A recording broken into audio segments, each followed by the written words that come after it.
Germany has seen some economically hard times and the government in Berlin needs to cut spending to avoid going further into debt. On the chopping block, development aid including projects in India, Africa and elsewhere. But Germany isn't moving out of these areas. Lars Holter is with Deutsche Welle and joins me from Berlin. Lars, what are you hearing from the government? How is development aid changing in Germany? Yeah, thanks for having me. Indeed, the German government has made deep cuts everywhere. And with regards to development aid, the budget is down 8% next year to just over 10 billion euros.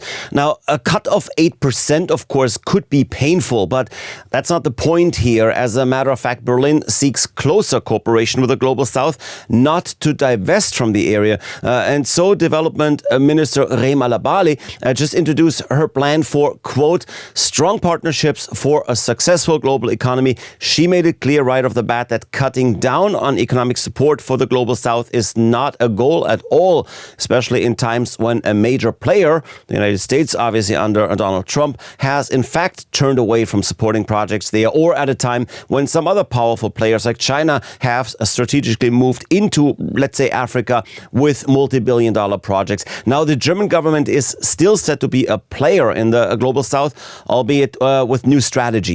Also, what are these strategies supposed to look like?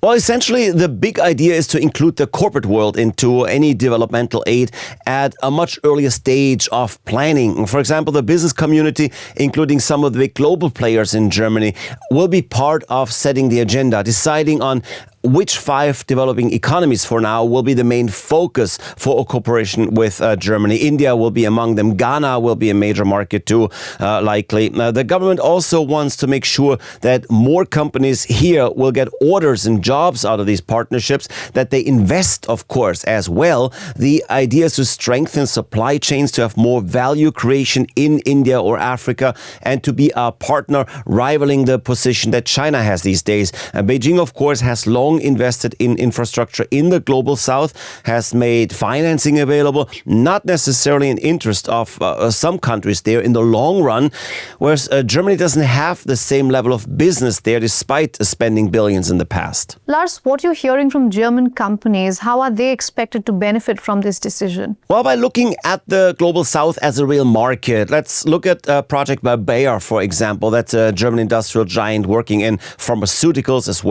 as well as agricultural goods. They are about to invest 32 million euros in Zambia to develop a high-quality hybrid seed that could grow corn for 30 million people per year.